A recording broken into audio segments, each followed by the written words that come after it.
अहबाब जी वकार, दुनिया इसी बात पे परेशान है कि तशहीर कर करके लोग मर जाते हैं, बंदे आते नहीं हैं। और यहां एक पोस्ट चलती है, मस्जिदें तंग पड़ जाती हैं, ग्राउंड छोटे पड़ जाते हैं, जगह तंग पड़ जाती हैं। बीमार बंदे यार जो अपने घर में 2 मिनट खड़े नहीं हो सकते, वो बेचारे घंटों खड़े होकर दीवार के साथ लग के रसूलुल्लाह की बातें सुनने के लिए आते हैं। वो कोठियों के मालिक जिनको रब ने करोड़ों की कोठियां अता फरमाई हैं, वो रसूलुल्लाह के गुलाम कोई नीचे बैठा है, कोई दीवार के साथ खड़ा हुआ है। बस वही बात है, दर्दमंदों से न पूछो कि किधर बैठ गए, उनकी महफिल में गनीमत है जिधर बैठ गए। है गरज दीद से यहाँ काम तकल्लुफ से नहीं, खा उधर बैठ गए खा इधर बैठ। आप सब अजीम लोग हैं, हम सब एक पैगाम देना चाहते हैं आपके जरिए से, अगर मुमकिन हो बैठ जाए पीछे साथी दोस्त, अब आपको परेशानी होती है। हम सब ने एक पैगाम देना है, जिस वजह से बीमारी हो, खुशी हो, गमी हो, हालात जैसे हो, सर्दी हो, धुंध हो, सिर्फ तहरीक लब्बैक की शूरा ही नहीं, ये ऐसे हमारे तहरीक के वो जिम्मेदारान जिनकी दाढ़ी में चांदी आ गई है और बुढ़ापे के आसार दाढ़ी से और बालों से तो नजर आ रहे हैं, लेकिन जज्बों में ये नौजवानों से भी आगे हैं। ये सब कुछ इसलिए हो रहा है ताकि दुनिया को पैगाम दिया जाए कि तुमने हमें सताया, जेलों में डाला, हमारे साथी शहीद किए, हमें तशद्दुद का निशाना बनाया, जेलों में फेंका, दहशतगर्द कहा, मीडिया पे हमारे खिलाफ जुबान दराजियां कराई, सब कुछ बर्दाश्त करते रहे, कलदम के तुम रट लगाते रहे, पहले कलदम के नोटिस करके बाद में खुद माफिया मांग के जनाब वापस लेते रहे, वो सारा कुछ तुम करते रहे, हम बर्दाश्त करते रहे। फिर तुम आड़ लेते हो कि बदमाशियां खुद करते हो या तुम बैक पे रह के बदमाशी करवाते हो, फिर जनाब उस किसी वाक़े की आड़ में तहफ़्फ़ुज़ नामूस रिसालत के कानून को बदलने की साजिशें करते हो और सियालकोट जैसे नाखुशगवार वाक़यात करवा के उसका इल्जाम तहरीक लब्बैक पे धर के निशाना फिर बनाते हो कि 295 को खत्म कर देंगे। मैं कहना चाहता हूं, इतना याद रखो कि जो मुजरिम है किसी वाक़े का, ईमानदारी से उसकी तफ्तीश करो।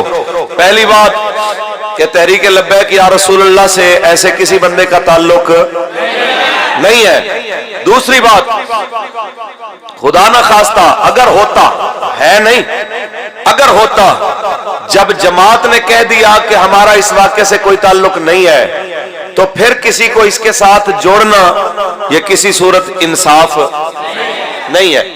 फिर उससे अगली बात कि बेनजीर के मोहतरमा बेनजीर के कत्ल के बाद सिंध में तकरीबन 750 अरब की अमलाक जलाई गई, लूटी गई, गाड़ियां जनाब लूटी और सब ने जिए भुट्टो के नारे लगा के ये सब कुछ किया।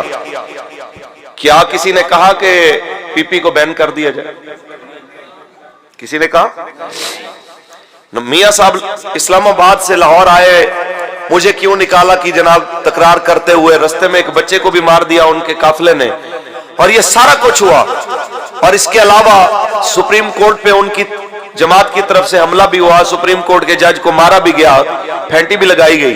वो सारी चीजों के बावजूद क्या नून लीग कलदम हुई? ये एक वाकया है, एक बंदा है, जान तो जान है ना जी,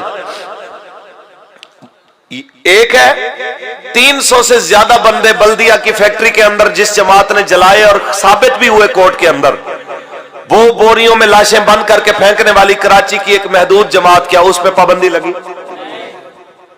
तो सबको लावारिस सिर्फ रसूलुल्लाह का दीन ही नजर आता है कि जो इस दीन की बात करे तुम कहो कि जनाब चूंकि वो वहां पे ये किसी ने नारा लगा दिया था, तो एक बंदा फैक्ट्री के अंदर मारा गया है, उसको घसीट के जो बाहर लाए हैं और बाहर किसी ने नारा लगाया है या किसी ने नारे लगवाए हैं, और ये सारा कुछ तुम जमात के ऊपर डालना चाहते हो। एक बात ज़हन में रखे, तवज्जो रहे, तुमसे जो बनता है करो। तहरीक लब्बैक या रसूलुल्लाह जब किसी वाक़े की जिम्मेदारी कबूल करती है और उसे समझती है कि यह नामूस रिसालत का वाक़या है, तो तुमसे डरने वाली नहीं। हम आज तक गाजी साहब के साथ खड़े हुए हैं, किसी का हमें बाहर नहीं है, अल्लाह की मेहरबानी से। किसी फैक्ट्री के मालिक का भार नहीं है, किसी हुकूमत का भार नहीं है। हम आज तक गवर्नर को उसके अंजाम तक पहुंचाने वाले गाजी साहब के साथ खड़े हैं कि नहीं खड़े? कौन कौन खड़ा है गाजी के साथ? जब तक सूरज चांद रहेगा जुर्रतो बहादुरी। ये सारी तमहीद मैंने इसलिए बांधी है कि मैं पैगाम देना चाहता हूं उन लोगों को कि अकलियतों के तहफ़्फ़ुज़ और पाकिस्तान की मोहब्बत, ये हमें किसी हुकूमत और अपोजिशन से या मीडिया से सीखने की जरूरत नहीं, ये हमें रसूलुल्लाह के दीन ने सिखाई है। बाकी अगर कोई इस तरह के वाकयात की आड़ में 295C या तहफ़्फ़ुज़ नामूस रिसालत के कानून को खत्म करने की कोशिश करेगा तो उसकी जुबान गुद्दी से खींच ली जाएगी। समझ आई? जो हाथ इस कानून को मिटाने के लिए बढ़ेगा तो हाथ काट दिया जाएगा। किसी गलतफहमी का शिकार न रह जाना। ये आज भी बाबा जी के वो शेर है कि एक पैराग्राफ अगर खत्म नबूवत का बदला जाए तो 8 शहीद करवा दिए जाते हैं फैजाबाद में, लेकिन ये नारे की शिद्दत कम नहीं होती कि ताजदारे खत्म नबूवत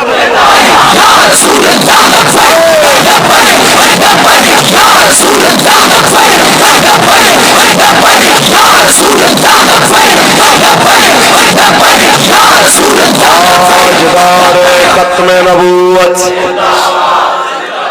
बाकी ये तय है कि मेरे मालिक का फरमाना और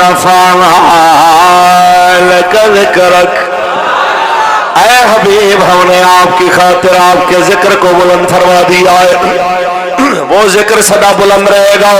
हमें कहते हैं मौलवी, जब अल्लाह ने जिक्र बुलंद कर दिया है फिर तुम क्यों दरमियान में कूदते हो? मैंने कहा रसूलुल्लाह को हमारी मोहताजी नहीं है, हमें हुजूर की मोहताजी है।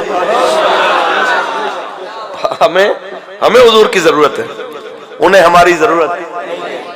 उस्ताद हमारे फरमाया करते थे कि मालकान और नौकरान दी कोई कमी नहीं है, हमें जरूरत है।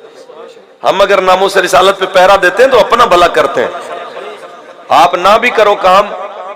उस्तादों ने एक बार फरमाया था कि जब सरकार हिजरत पे तशरीफ लेके गए तो मकड़ी ने जाला तन दिया, कबूतरी ने अंडे दे दिए और वहीं से वो सारा लश्कर कुफार का वापस चला गया। ये क़यामत तक के लोगों को पैगाम था कि इंसानों, तुम अगर मेरे हबीब की हिफाजत नहीं करोगे, ये काम तो मैं मकड़ियों और कबूतरियों से भी ले लूंगा, लेकिन ये तुम्हारे लिए इज्जत की बात बन जाएगी जो कहेगा मैं जान तो दे सकता हूं पर मुस्तफा की नामूस का सौदा नहीं कर सकता।